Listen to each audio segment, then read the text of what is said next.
अरे मैं भला असत्य क्यों बोलूंगा? अभी अभी यही थे श्रीहरि। हाँ,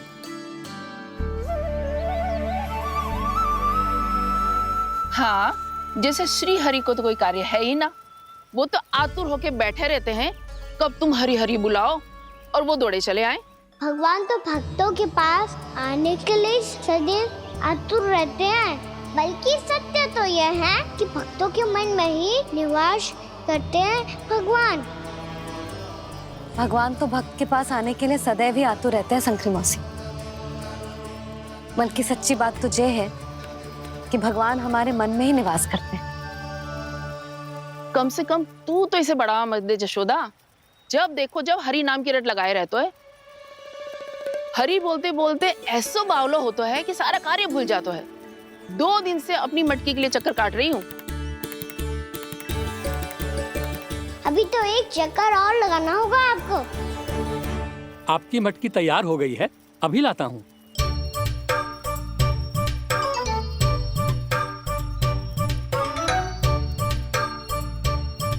लो जी मटकी।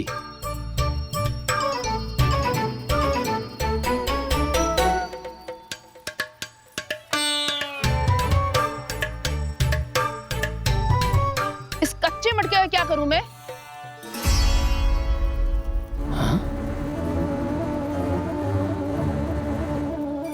पर इसे तो मैंने भट्टी में पकाया था। अब तू ही देख ले कितना ध्यान रहता है इस कार्य पे। और कह तो है कि श्री हरि आते हैं इससे मिलने। हाँ आते हैं, और आगे भी आएंगे हमारे श्रीहरि हमसे मिलने। और आके मोक्ष देंगे, है ना? मांगूंगा तो मोक्ष भी दे देंगे, मांगूंगा तो मोक्ष भी दे देंगे, मांगूंगा तो मोक्ष भी दे देंगे। अभी तो ये बता कि तू मुझे मेरी मटकी कब देगो? और मेरी मांग कब पूरी करोगे भोला राम जी? मेरो घड़ा मेरे दिए तो तैयार है ना, कल एकादशी की पूजा और व्रत के लिए। एकादशी का व्रत? हाँ, एकादशी का व्रत। इसे करने से श्री हरि बहुत प्रसन्न होते हैं। अच्छा, फिर तो अभी लाया।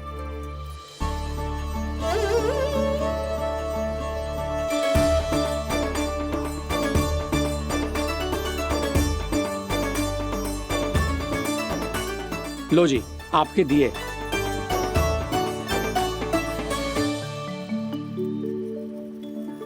और जो हमने मांगा है वो? बाकी सब शेष द्वादशी के दिन मिलेगा, क्योंकि कल मैं भी एकादशी का व्रत रखूंगा, क्योंकि कल मैं भी एकादशी का व्रत रखूंगा, क्योंकि कल मैं भी एकादशी का व्रत रखूंगा।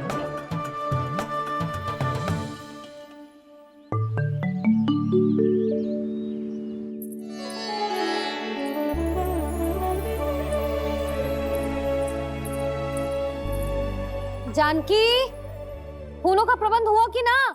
हाँ भाभी, जे रे। सदैव विलंब कराती है। पर भाभी इस बार तो फूल समय से ही लाई थी। क्या हुआ जशोदा? अभी तो पूजा की तैयारी ना हुई? देखो ना मौसी, ये जानकी ना कुछ छूट ही जाता है इसके कारण। एकादशी की पूजा और व्रत आते ही जसोदा भाभी इतनी वग्र हो जाती है। ऐसो क्या होगा इस पूजा में?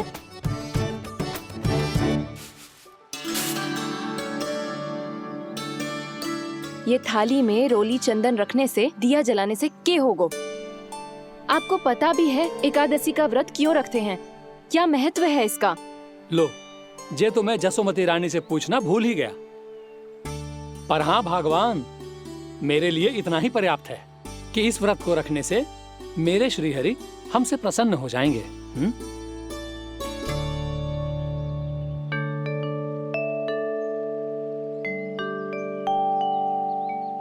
नारायण ही जाने ऐसे कैसे पूजा करते हैं जे श्री हरि की एक मूर्ति तक ना है इनके पास।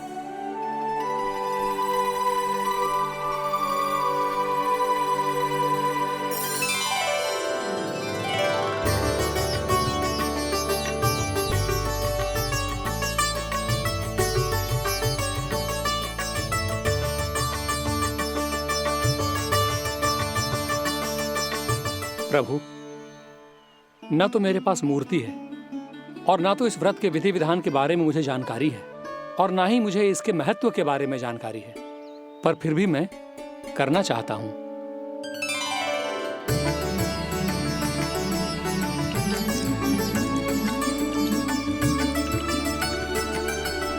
इसीलिए मैं दृढ़ संकल्प लेता हूं, पूरी निष्ठा के साथ, श्रद्धा के साथ और पूरी आस्था के साथ मैं इस व्रत को संपन्न करूंगा।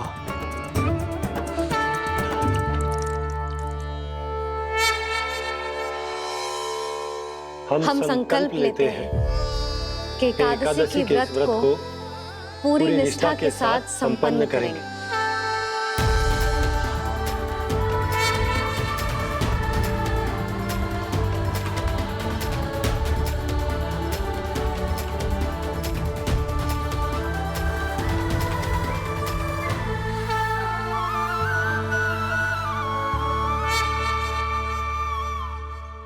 तुलसी जी के पत्ते तो हैं ही ना। श्री नारायण को तुलसी जी के पत्ते के बिना भोग ना चढ़तो है। जानकी, तुलसी के पत्ते कहाँ हैं? भाभी, मैं तो कब से यही पूछना चाह रही थी कि तुलसी के पत्ते लाऊं क्या, पर आप तो व्यस्त थी ना। तुझे कितनी बार समझाओ है ना, यदि तेरे कछु करने से किसी और की कोई हानि ना हो रही हो या किसी के अच्छे कार्य में सहायता हो रही हो तो मुझसे आज्ञा लेने की आवश्यकता ना है। समझ गई भाभी, आगे से जाना उनको। ले अभी लेकर आती हूँ।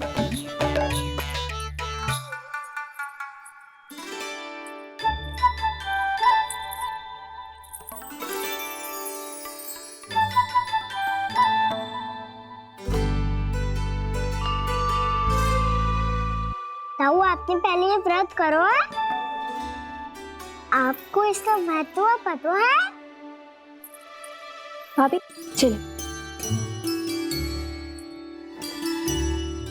जानकी, तुमने ये व्रत करो है? फिर तुमको इसका महत्व पता है? सुमति जी, आपको पता है इसका महत्व? कान्हा, क्यों तंग कर रहे हो सबको? मैया, सबने करो ये व्रत, मुझे भी करना है।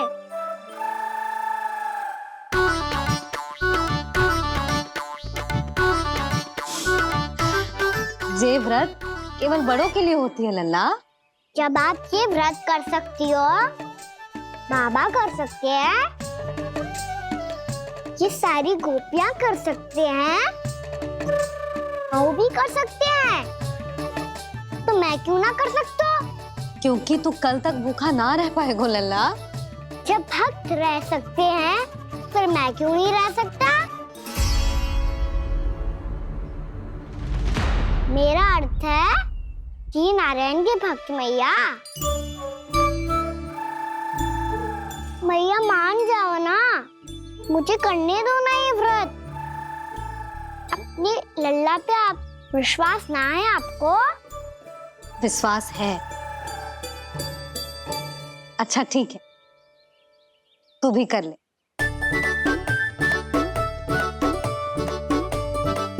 पर मैया, व्रत की कथा तो सुनाओ, मैं तो अबध हूँ ना। मुझे कैसा पता चलेगा कि ये व्रत करते क्यों हैं?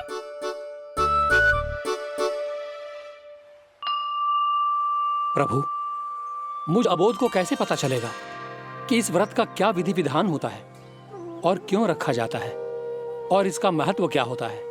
मुझे तो आप ही बता सकते हैं प्रभु। जब व्रत कर रहे हैं तब उसका महत्व भी पता होना चाहिए ना। बताओ ना मैया, क्यों रखते एकादशी का व्रत? इसके लिए तो तुझे एकादशी की कथा सुननी होगी। सुनेगो ना?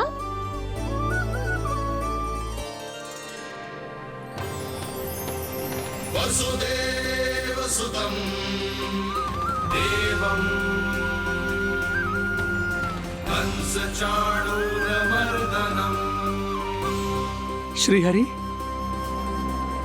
यशोदा परमानंदम्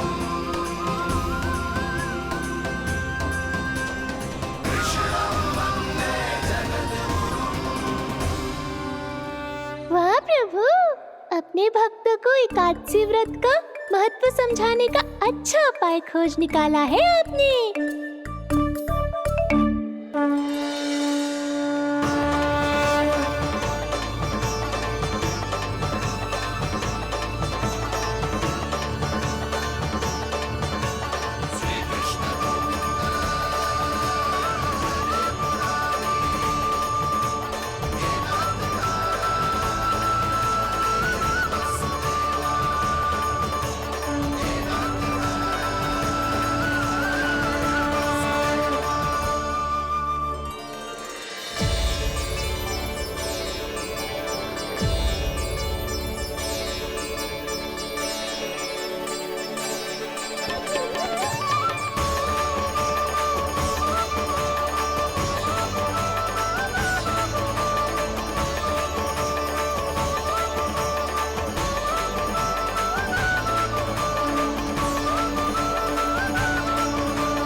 अब सब जन एकादशी के व्रत की कथा ध्यान से सुनना, तभी जे व्रत पूरा माना जाएगा। समझो लल्ला?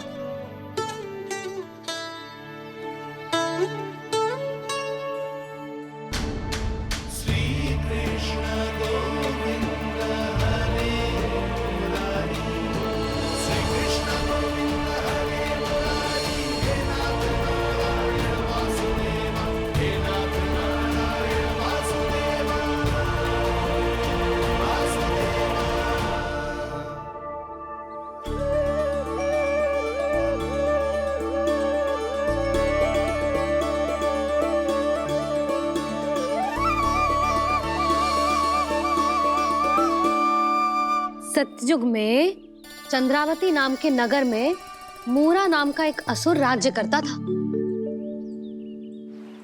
ओम ब्रह्मदेवाय नमः। ओम ब्रह्मदेवाय नमः। ओम ब्रह्मदेवाय नमः। ओम ब्रह्मदेवाय नमः।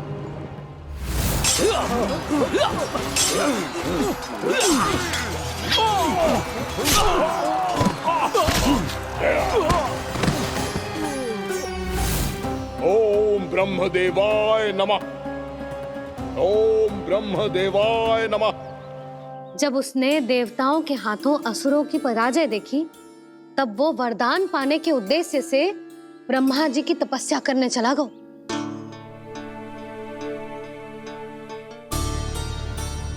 शीघ्र ही मूरा की तपस्या सफल हो गई और ब्रह्मदेव जी उससे प्रसन्न हो गए।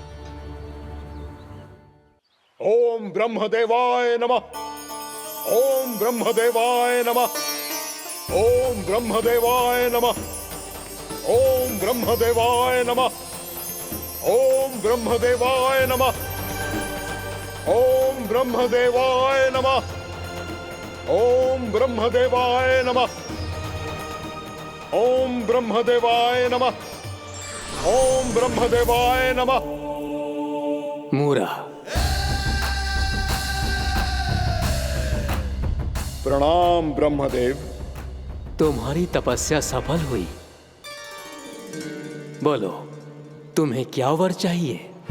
सृष्टि के रचयिता ब्रह्मदेव, कृपया मुझे ऐसा वरदान दीजिए जिसकी सहायता से मैं त्रिलोकी विजयी बन जाऊं और कोई देवता मुझे पराजित ना कर सके। यहां तक कि देवताओं के रक्षक, सृष्टि के संचालक भगवान श्री विष्णु के लिए भी मैं अपराजय रहूं।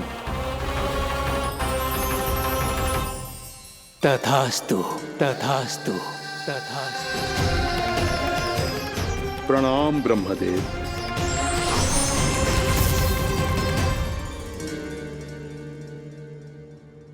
ऐसा वरदान पाकर मूरा बहुत अभिमानी होगा। यक्षों, किन्नरों, यहाँ तक कि देवताओं को भी युद्ध के लिए ललकारने लगो, पर किसी ने भी उसकी ललकार को स्वीकार ना करो, क्योंकि सभी उसकी शक्ति से बहुत भयभीत थे और उसके सामने युद्ध किए बिना ही अपनी पराजय स्वीकार करने लगे और फिर दंभ में आके उसने स्वर्ग लोक पर भी आक्रमण कर दिया और देवराज इंद्र तक को चुनौती दे डाली।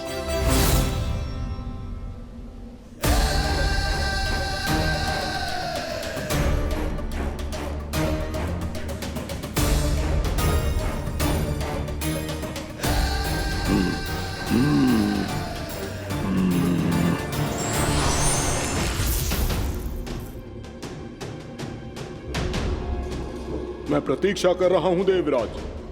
क्या उत्तर है तुम्हारा? मुझसे युद्ध करोगे या फिर बिना लड़े ही पराजय स्वीकार कर मेरे अधीन हो जाओगे और सौंप दोगे मुझे अपना ये स्वर्ग लोक? सारी शक्ति तुम्हारे मुख में है या कुछ बाहुबल भी है तुम्हारे पास? मैं तुम्हारी चुनौती स्वीकार करता हूं मूरा। मैं तुम्हारी चुनौती स्वीकार करता हूं मूरा।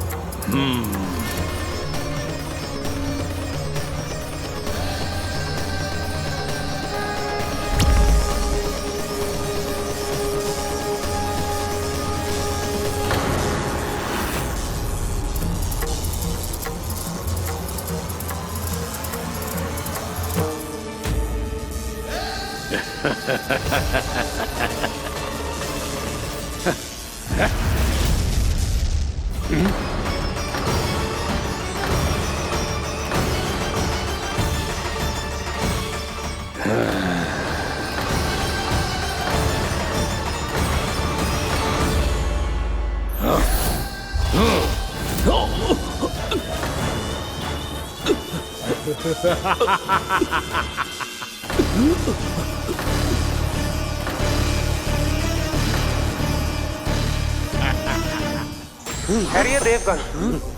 असुर राज मुरा को ब्रह्मदेव का आशीर्वाद प्राप्त है। आप में से कोई भी इन्हें पराजित नहीं कर पाएगा।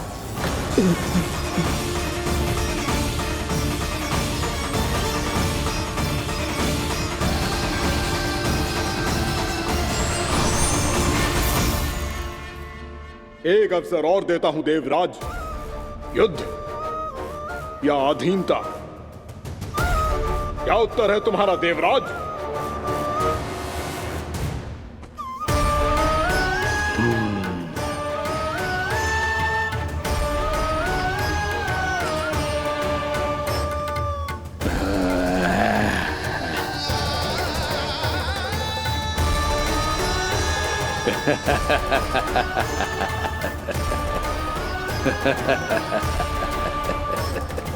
इंद्र और सभी देवताओं ने मूरा के आतंक में आके उससे भयभीत होके अपना सिंहासन छोड़ दियो। अब मूरा स्वर्ग का अधिपति बन गयो और शीघ्र ही उसने अन्य सभी असुरों को स्वर्ग में निवास करने के लिए आमंत्रित कर दियो। और इस प्रकार से वो धीरे धीरे तीनों लोकों का सम्राट बन गयो। उसे किसी ने रोका नहीं मैया। ना लल्ला, इतना साहस किसी में था ही ना। और फिर ये निश्चित करने के लिए कि भविष्य में किसी और असुर की मृत्यु ना हो, वो यमराज पे भी विजय प्राप्त करने के लिए यमलोक की ओर प्रस्थान कर दियो। वो तो अपने आप को और सभी असुरों को अमर बनाना चाहता था। पर देवता और यमराज भी उसकी ये योजना समझ गए थे। इसीलिए उसके आने से पहले ही सारे देवताओं ने श्री नारायण से सहायता के लिए गुहार लगाई। अब केवल आप ही कुछ कर सकते हैं प्रभु। अभी तो मूरा केवल त्रिलोक का स्वामी है और यदि उसने यमलोक भी जीत लिया तो वो जीवन को ही नियंत्रित नहीं करेगा प्रभु, वो मृत्यु का भी स्वामी हो जाएगा। ऐसे में पहले सृष्टि का संतुलन तो नष्ट होगा प्रभु, और फिर स्वयं सृष्टि ही नष्ट हो जाएगी। ऐसा नहीं होगा यमदेव, नियति ऐसा होने ही नहीं देगी। विधि रचेगी खेल और मैं बनूंगा माध्यम। असुर राज मुरा का सामना मैं करूंगा। बस आप मुझे चुनौती देने के लिए उसे तैयार कर लीजिए, चाहे उसके लिए आपको साम दाम दंड भेद कोई भी उपाय क्यों ना अपनाना पड़े।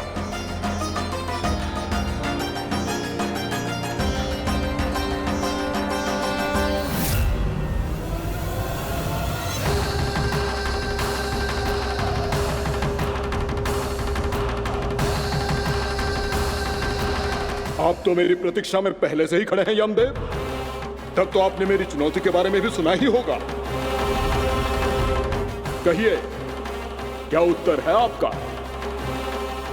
मेरा स्वागत करके अपना राज्य त्यागेंगे या मेरा सामना करके अपने प्राण? असुर राज मुरा का सामना मैं करूंगा, बस आप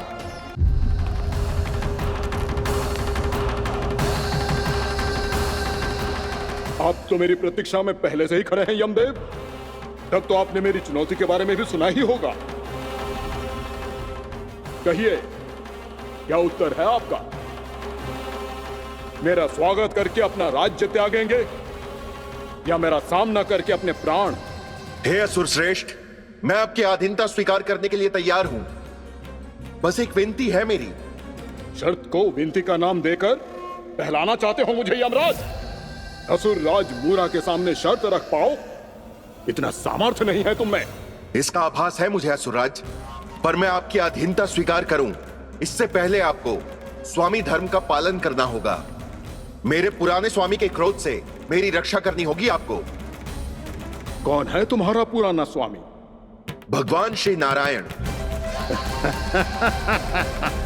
और छोटी माँ मूरासुर को तो श्री नारायण से भी रक्षा का वरदान प्राप्त था ना? यही तो श्री नारायण की लीला थी बलराम। पर वो राक्षस अपने दम में जे समझ ही ना पाओ कि वो क्या भूल करने जा रहा है, और पहुंच गो भगवान श्री नारायण को चुनौती देने के लिए।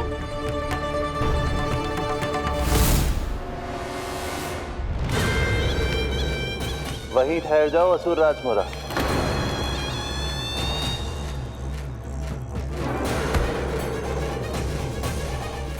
यहां क्यों आए? आपको पराजित करने और ये वैकुंठ जीतने, ताकि मैं यमलोक का स्वामी बन सकूं। फिर आओ, युद्ध भूमि में मेरा सामना करो।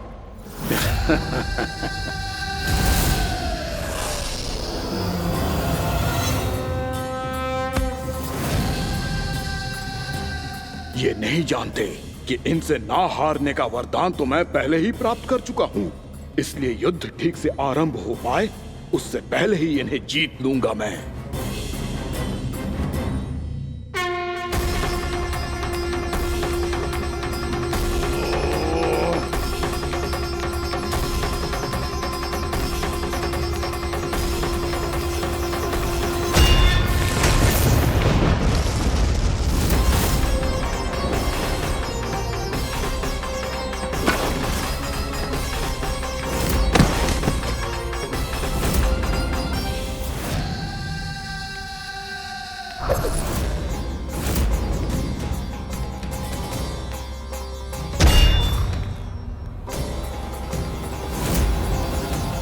और इस प्रकार जे युद्ध वर्षों वर्षों तक चलता रहो। दोनों योद्धा पूरे ब्रह्मांड में अनेक अस्त्रों शस्त्रों के साथ युद्ध करते रहे।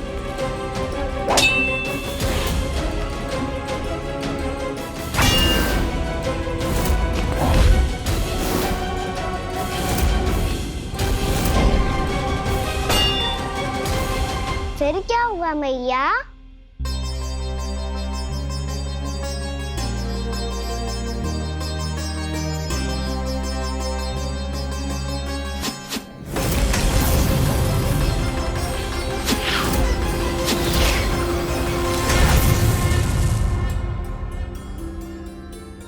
उस युद्ध को कभी समाप्त हुआ हो, पर कैसे? शीघ्र ही वो राक्षस थक गौ लल्ला।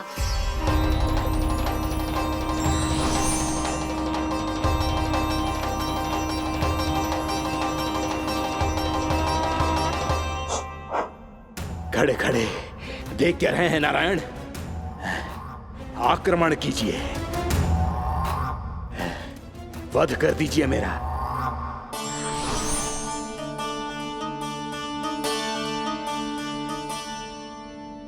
मैं तुम्हारी वीरता से प्रभावित हूं, इसीलिए इतनी थकान की स्थिति में मैं तुम जैसे वीर पर आक्रमण नहीं करूंगा। जाओ, विश्राम करो। यदि फिर से युद्ध करने की इच्छा हो तो तुम्हारा स्वागत होगा।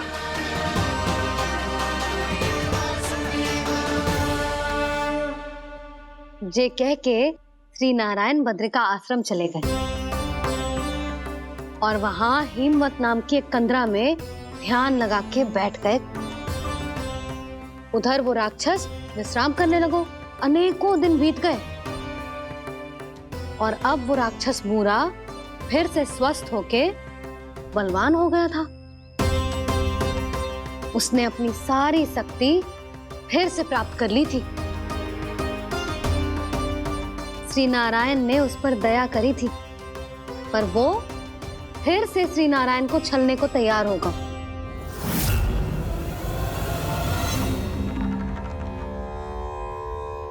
ध्यान में बैठे बैठे श्री नारायण योग निद्रा में चले गए,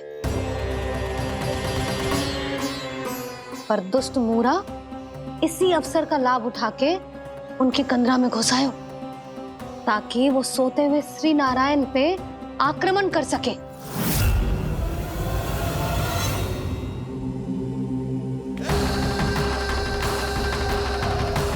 आज इस लंबे युद्ध को जीतकर अपने इस अंतिम शत्रु का भी अंत कर दूंगा मैं।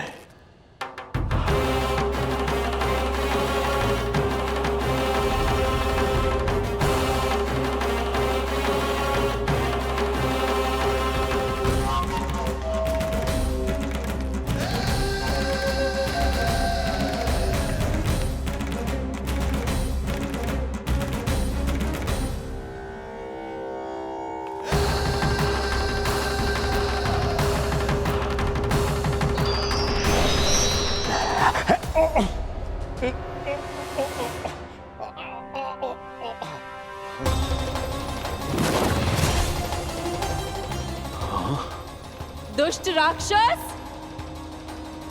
प्रभु ने तुझ पर दया की, तुझे संभलने का अवसर दिया। तू इन्हीं पर ही छल से वार करने चला है।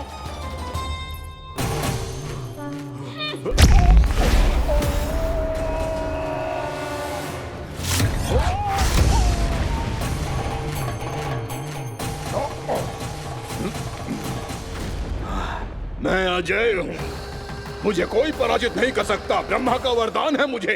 तूने नारायण से अपराजय होने का वरदान मांगा था मूर्ख। उनकी शक्ति से नहीं, ध्यान से देख। मैं तेरी मृत्यु हूँ, मृत्यु।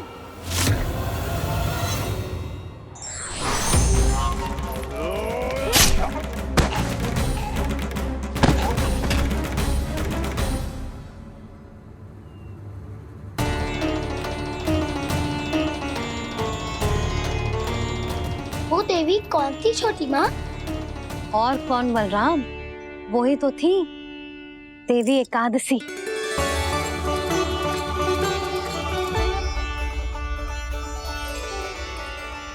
मुझे क्षमा कीजिए प्रभु, आपकी आज्ञा के बिना ही युद्ध करके आपके शत्रु को मृत्यु के घाट उतार दिया।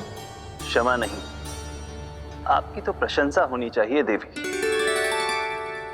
असुर राज को मारकर आपने सभी देवताओं को मुक्त करवाया है।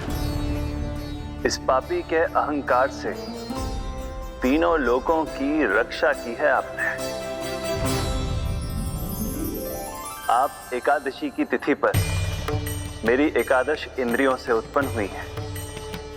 इसीलिए मेरे सभी भक्त आपको उत्पन्न एकादशी के नाम से जानेंगे। सभी तिथियों में आपका स्थान सर्वश्रेष्ठ होगा। जिस तरह आपने राक्षस के आक्रमण से मेरी रक्षा की है, उसी प्रकार एकादशी के दिन व्रत करके जो भी भक्त आपकी कथा सुनेगा, मैं स्वयं उसकी रक्षा करूंगा। जो आपकी पूजा करेगा उसे मेरी विशेष कृपा प्राप्त होगी और उसके साथ साथ उसे मिलेगा धन, सिद्धि और मोक्ष।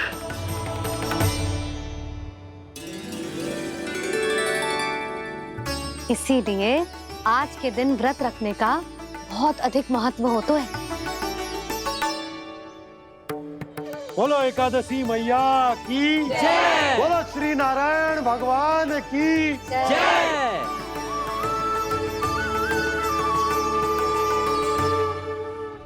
प्रभु की कृपा से एकादशी का महत्व भी पता चल गया और मेरा व्रत भी सफल हो गया। अभी नहीं भूला राम, एकादशी का व्रत पूरी तरह तभी सफल होता है जब द्वादशी के दिन उसे पूरा किया जाता है।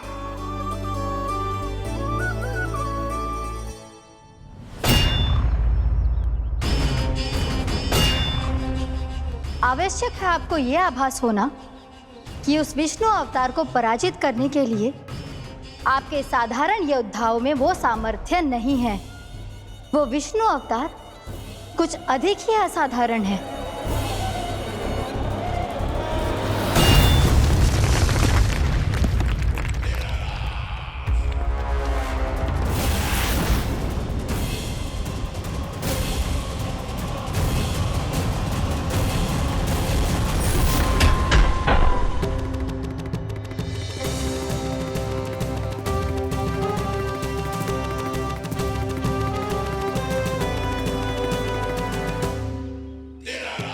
अब मैं दिखाऊंगा उस विष्णु अवतार को असाधारण शत्रु क्या होता है।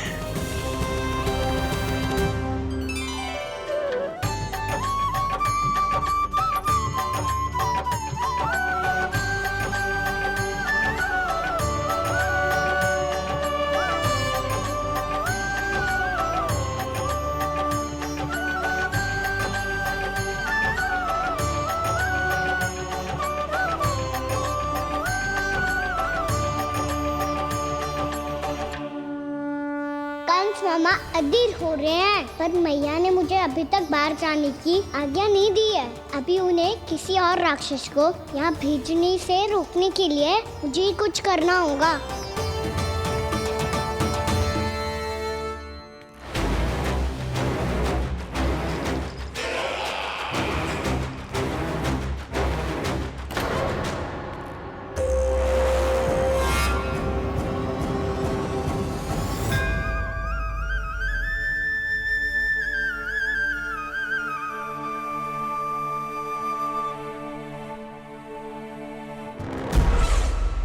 कौन हो तुम?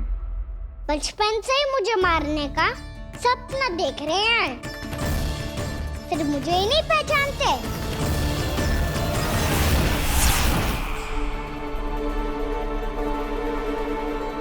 बचपन से विष्णु अवतार। कोई गाना बुलाता है तो कोई मुरलीधर पुकारता है, कोई माखन चोर कहता है, कोई कहता है चिच्चोर। पर विष्णु अवतार इस नाम से तो बस आप ही मुझे बुलाते हो मामा जी। इतना साहस, ये तो यहाँ आ गया है।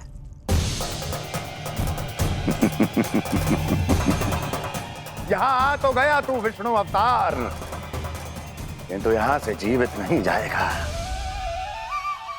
तेरे इस शीश को तेरे धड़ से अलग कर दूंगा मैं।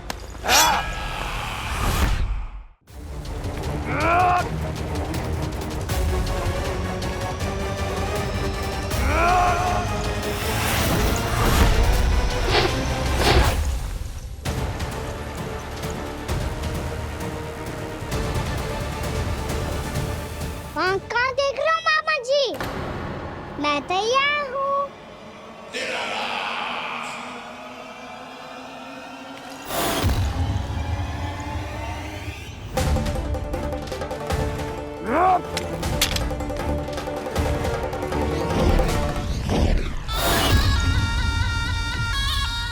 मामा जी, आप सदैव इसी तरह क्रोध में रहते हो क्या?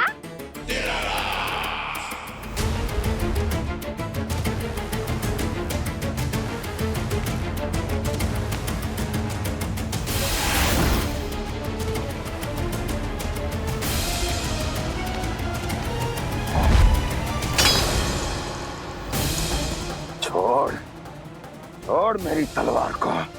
छोड़ो तो तब जब पकड़ा हूँ।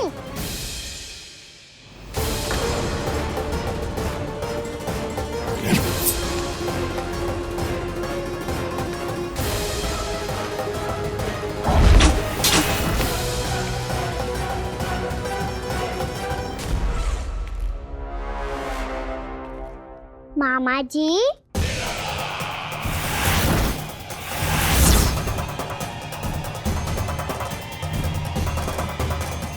आप थक गए होंगे, थोड़ा विश्राम कर लो। आपका तो पता नहीं, मैं अवश्य से थक गया हूँ।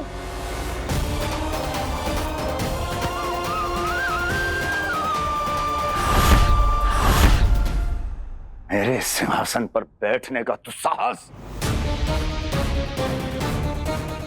अभी तो बस अभ्यास कर रहा था मामा जी। भविष्य में मुझे तो बैठना है यहाँ। आपने बल प्रयोग करके से अपने पिताजी से छीना था, मैं आपसे छीन लूंगा। जो छल और बल से लिया जाए वो अधिक समय तक टिकता नहीं है मामा जी।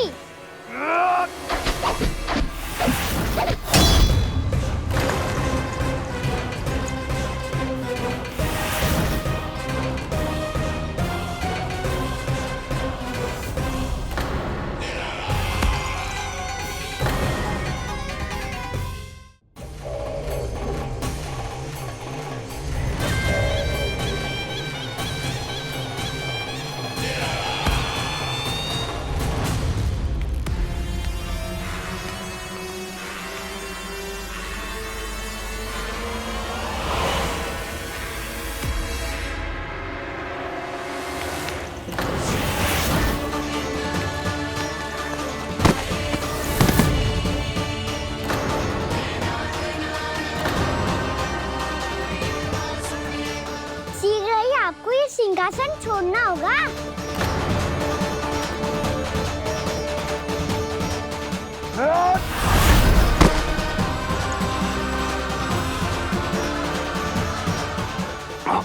वो मेरा सिंहासन छीनना चाहता है। वो आ रहा है, वो आ रहा है। सैनिकों,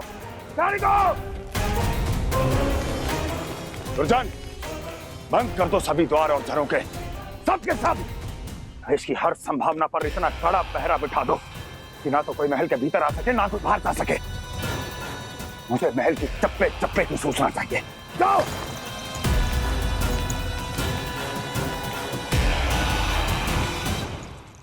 सिंहासन।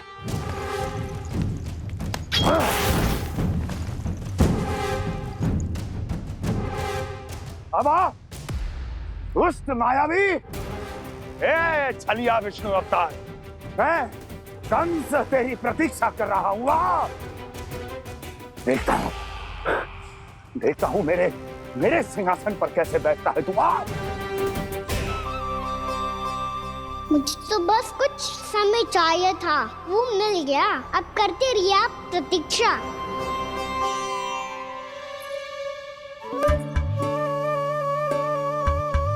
जी अपने आप से बातें क्यों कर रहे हो जी?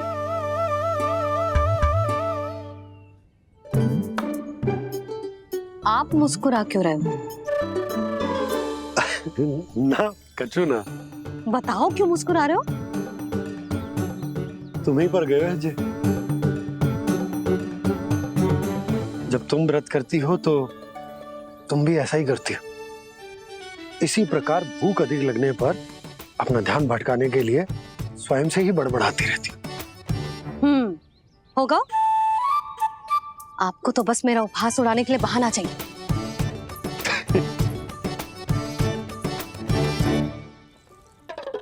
लल्ला, भूख लगी है? ना मैया, व्रत करे तो भूख कैसे लगेगी?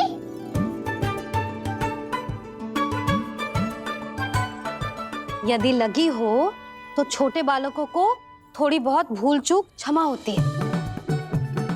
कछु ना तो फल तो तू खा ही सकते है। अब तो पूरे नियम और विधि विधान से व्रत तोड़ूंगा। कल द्वादशी के सुबह मुहूर्त के अनुसार। ठीक।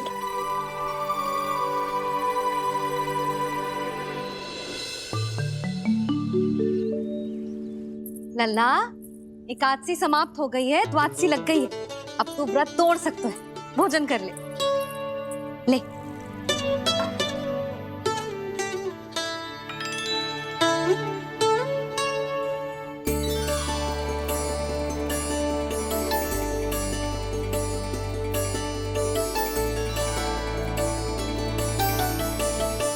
आज तो कार्य कर लीजिएगा। मैं ना चाहती कि सब गांव वाले फिर से आपका उपहास उड़ाएं। अरे, इसी क्षण कार्य आरंभ करना आवश्यक ना है। कुछ खा तो लो। कल भी पूरे दिन व्रत में रहे, अब तो कुछ खा लो। ना, अभी बिल्कुल भूख ना है। और हाँ भगवान, तुम्हें चिंता करने की आवश्यकता नहीं है। आज मैं किसी को भी 2 शब्द कहने का अवसर नहीं दूंगा। अरे, कुछ खाओगे पियोगे नहीं तो कैसे रहोगे?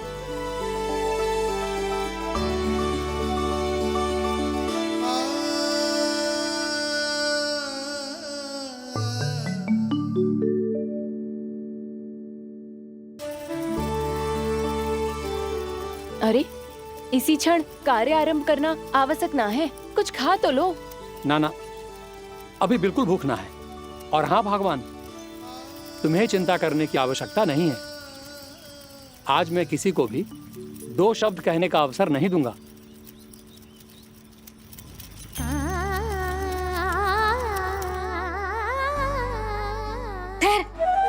मैं तेरे लिए मट्ठा लेके आती हूँ।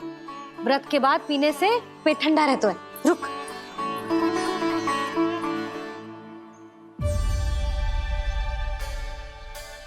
भक्तों ने अभी तक व्रत नहीं तोड़ा है, मैं कैसे तोड़ लूं? भूख कहाँ से होगी? श्री हरि नाम से पेट तो भर लेते हो। श्री हरि, श्री हरि, श्री हरि।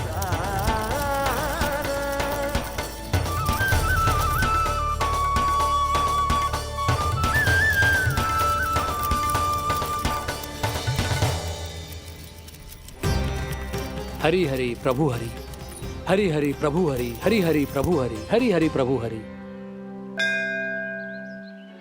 कल से अन्न का एक दाना ना गो है पेट में। अब क्या व्रत तुड़वाने भी आपके प्रभु ही आएंगे? अब क्या व्रत तुड़वाने भी आपके प्रभु ही आएंगे? मैया,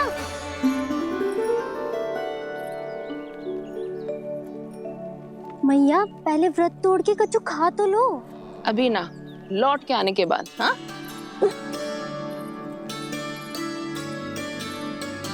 बलराम, ठहरो पुत्र, पहले कुछ खा लो। व्रत तोड़ना आवश्यक होता है। मैया ने एकादशी का महत्व बताया। लगता है मुझे सबको द्वादशी पर व्रत तोड़ने समाप्त करने का महत्व बताना होगा। हरि हरि हरि हरि हरि, मेरे हरि।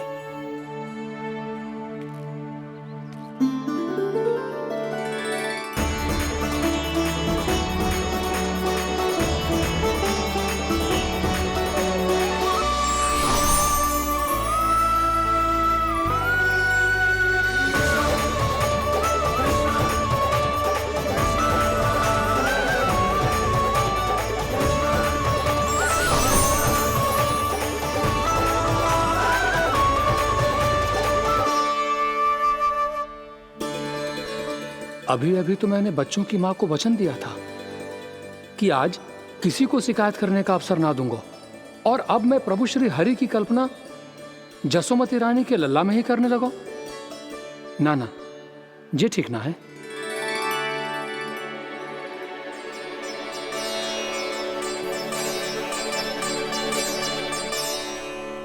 ठीक है तो है, बिल्कुल सही पहचाना है आपने। बड़े तो बड़े, अब तो बालक भी हमारा उपहास उड़ाने लगे। मैं आपका उपहास नहीं उड़ाने आया, मैं तो आपके एकादशी के व्रत को पूरा कराने आया हूँ।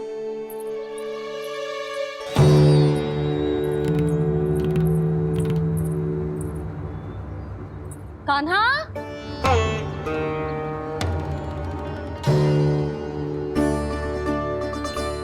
ये रही आपकी छड़ी और ये रही मेरी पीठ।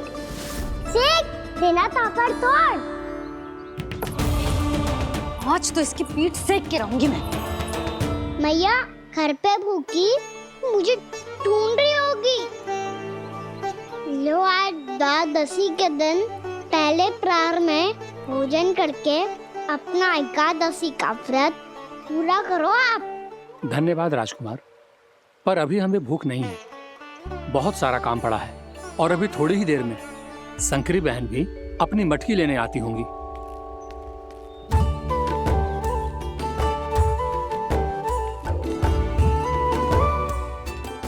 पर मैं आपका व्रत पूरा कराए बिना नहीं जा सकता। भला क्यों? भक्त भूखा रहे और भगवान खा ले, ऐसा हो सकता है भला?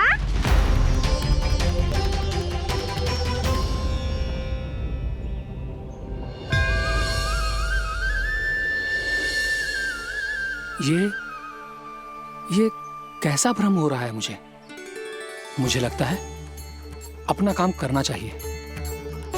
द्वादशी के पहले प्रहर में व्रत पूरा करना बहुत आवश्यक होता है, ना तो एकादशी का व्रत भी पूरा ना मानो जातो। इतनी सारी ज्ञान की बातें तुम्हें कैसे पता है लल्ला?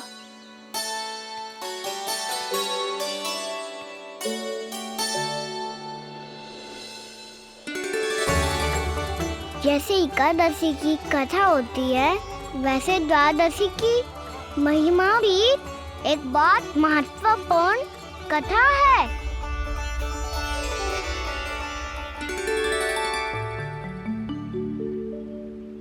कैसी कथा? बिल्कुल सही समय पे आई हो आप, क्योंकि आपको ये कथा आपको अवश्य सुननी चाहिए।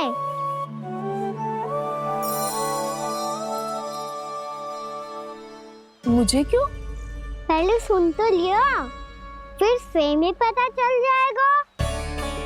बहुत समय पहले एक राजा हुआ करते थे, राजा अम्बरीश। भगवान श्री हरि के बहुत बड़े भक्त थे। ओम नमो नारायणाय। ओम नमो नारायणाय।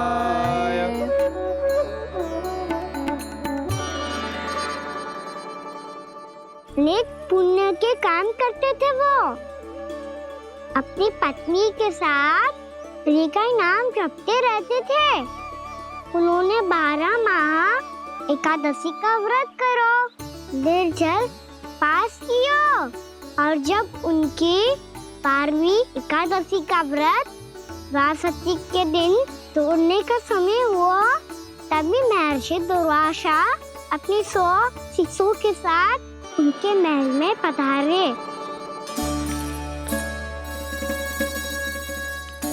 प्रणाम स्वीकार करें महर्षि।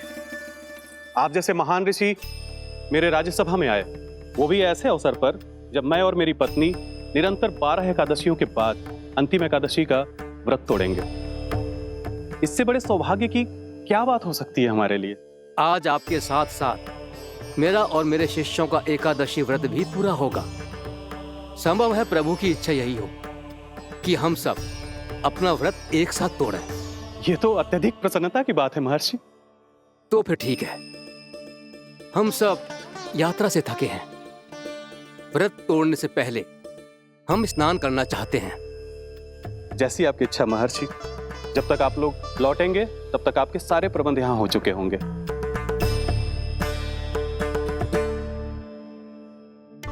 महर्षि दुर्वासा स्नान करने गए थे, पर उन्हें लौटने में विलंब हो रहा था, और इधर द्वादशी पर व्रत पूरा करने का मुहूर्त बीता जा रहा था। महाराज अम्बरीश बड़ी विरगता के साथ महर्षि दुर्वासा के लौटने की प्रतीक्षा कर रहे थे। महाराज, व्रत तोड़ने का मुहूर्त बीता जा रहा है, बस कुछ ही समय बचा है। महर्षि और उनके शिष्यों को लौटने में न जाने कितना समय लग जाएगा। मेरा सुझाव है कि आप मुहूर्त समाप्त होने से पहले व्रत अवश्य तोड़ लें। गुरुदेव, हमने महर्षि दुर्वासा को वचन दिया है कि जब तक वो लौटेंगे नहीं तब तक हम व्रत नहीं तोड़ेंगे। इसीलिए मैं उनके लौटने के बाद ही भोजन ग्रहण करूंगा। पर महाराज, मुहूर्त यदि बीत गया और समय रहते हुए नहीं आए तो महाराज आपका व्रत पूरा नहीं होगा। महाराज आपको उसका फल नहीं मिलेगा। महाराज 12 एकादशियों का व्रत व्यर्थ चला जाएगा। किंतु गुरुदेव, यदि मैंने भोजन कर लिया तो ये तो अतिथियों का अपमान होगा। आप उचित कह रहे हैं महाराज। भोजन के लिए उनकी प्रतीक्षा अवश्य कीजिए महाराज। पर मुहूर्त रहते हुए एक तुलसी का पत्ता और जल ग्रहण कर लीजिए। इससे आपका व्रत भी पूरा हो जाएगा और अतिथि का मान भी रह जाएगा। आपका सुझाव अच्छा है गुरुदेव।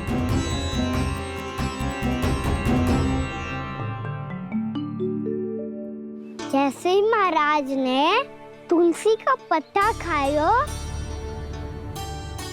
वैसे ही महर्षि दुर्वासा लौट आए। महाराज,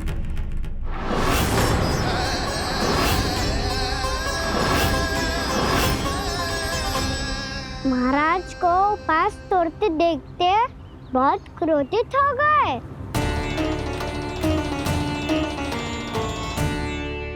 बहुत बड़े भक्त हैं आप, परंतु आप ये नहीं जानते अपने अतिथियों के साथ कैसा व्यवहार करना चाहिए।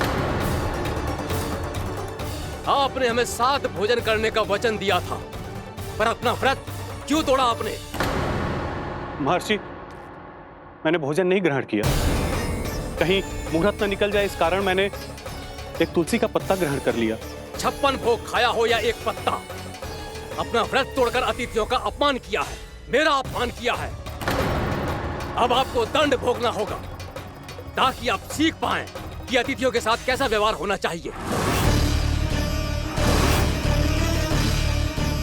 महर्षि, आप जो भी दंड मुझे देंगे मुझे स्वीकार है, किंतु आप क्रोधित मत होइए। क्रोध का कारण आपने दिया है महाराज। एक महर्षि का अपमान करके राक्षसी प्रवृत्ति का परिचय दिया है आपने। इसीलिए अब एक राक्षसी आपको दंड देगी।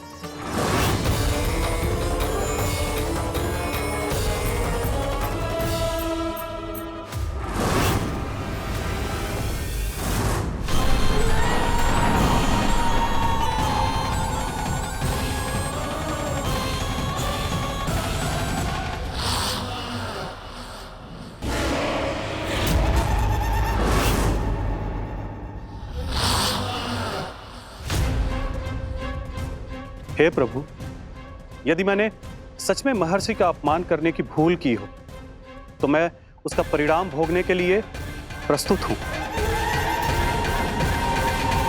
ओम नमो नारायणाय, ओम नमो नारायणाय नमः। महर्षि दुर्वासा को यह आभास ही नहीं था कि महाराज अम्बरीश ने उनका अपमान नहीं किया था। फिर भी उसे अपमान मान के वो श्री नारायण के भक्त पे संदेह कर रहे थे। मैंने भी तो भोला राम की भक्ति पे संदेह किया था। हे नारायण, ये क्या पाप हो गया मुझसे? संदेह किसी अपमान से कम ना हो तो, और भगवान सब सह सकते हैं, पर उनके प्रिय भक्तों का अपमान सहन ना कर सकते। इसीलिए उन्होंने अस्त्रक्षेप करने का निर्णय लिया।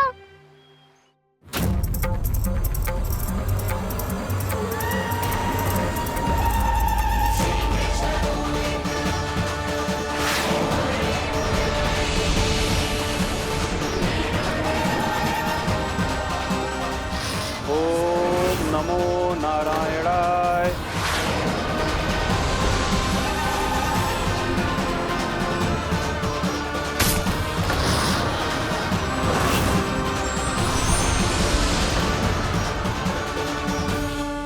और फिर भगवान का वो सुदर्शन चक्र महर्षि दुर्वासा के पीछे पड़ गया।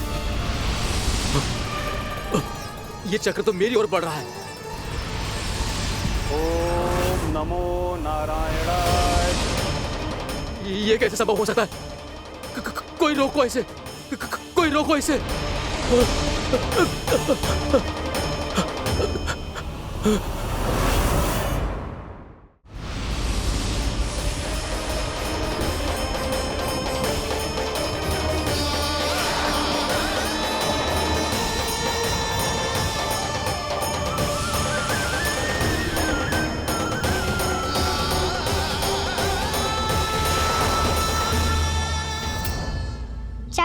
अपने प्राण कैसे तैसे बचाते बचाते महर्षि दुर्वासा ब्रह्मलोक जहाँ पहुँचे।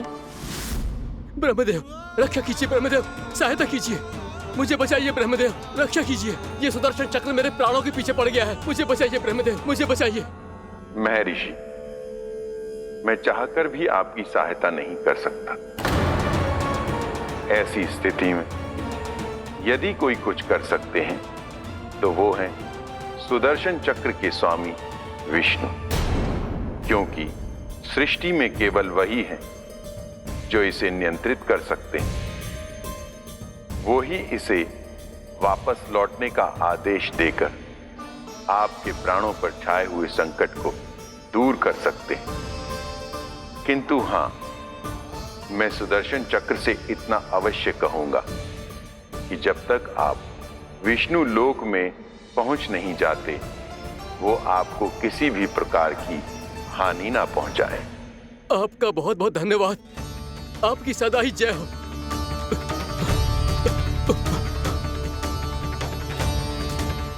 फिर क्या था?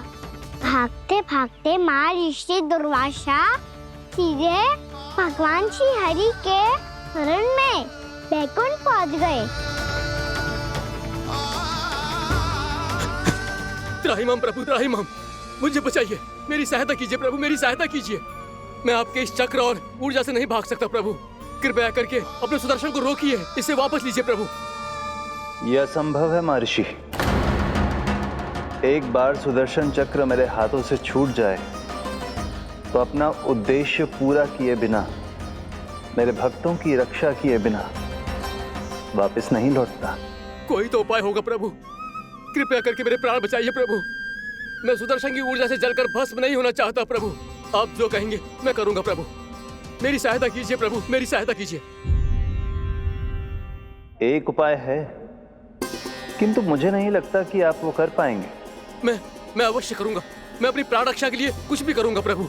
आपने मेरे भक्त राजा अम्बरीश को भक्ति का कर्तव्य निभाने के लिए अपमानित और दंडित किया है महर्षि, पर भक्त की रक्षा करना भगवान का कर्तव्य है।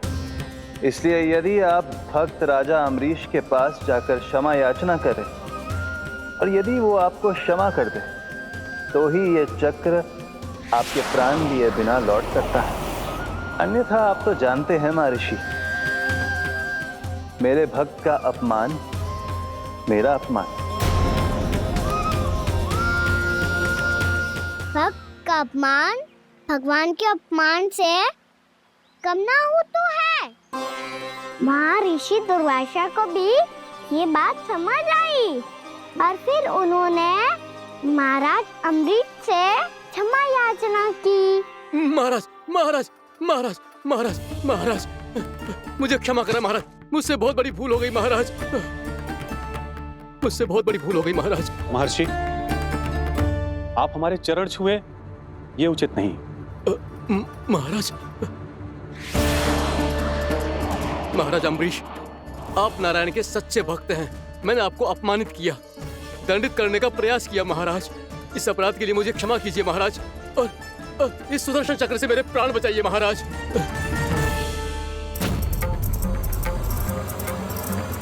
हे महान सुदर्शन, यदि महर्षि के लिए मेरे हृदय में अभी भी वही सम्मान और प्रेम हो जो इनके प्रथम आगमन पे था, तो कृपया आप अपने धाम वापस लौट जाइए।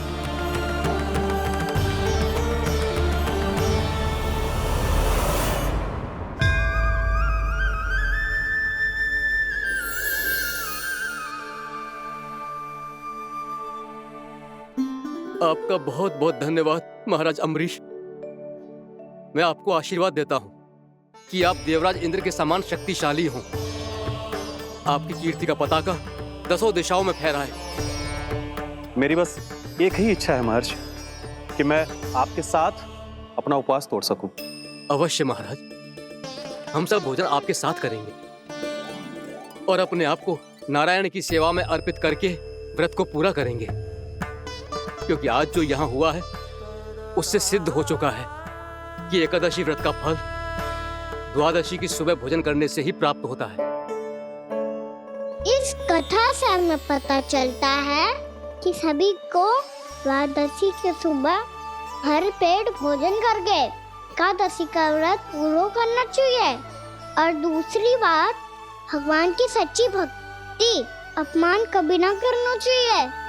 उनके साथ सदैव प्रेम से व्यवहार करना चाहिए। यही भगवान को सबसे अधिक प्रिय है।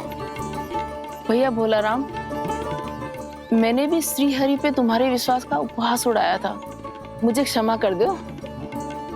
ना ना, आप क्षमा मांगकर मुझे लज्जित मत करो। आप तो मेरी बहन जैसी हैं। जब महर्षि दुर्वासा जैसे महान ऋषि को भी प्रभु के भक्त से क्षमा मांगनी पड़ी, तो मैं तो बहुत ही तुच्छ हूँ। मुझे आपकी किसी भी बात का बुरा ना लगा। पर पता है प्रभु को कौन सी बात कब बुरा रखता है? कौन सी बात?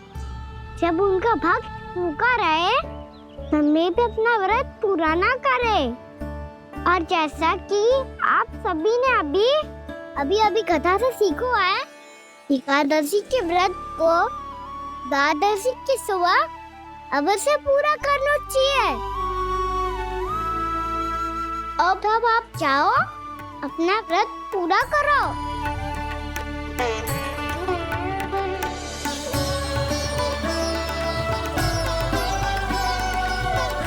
मैं आपके लिए जल लेके आती हूँ।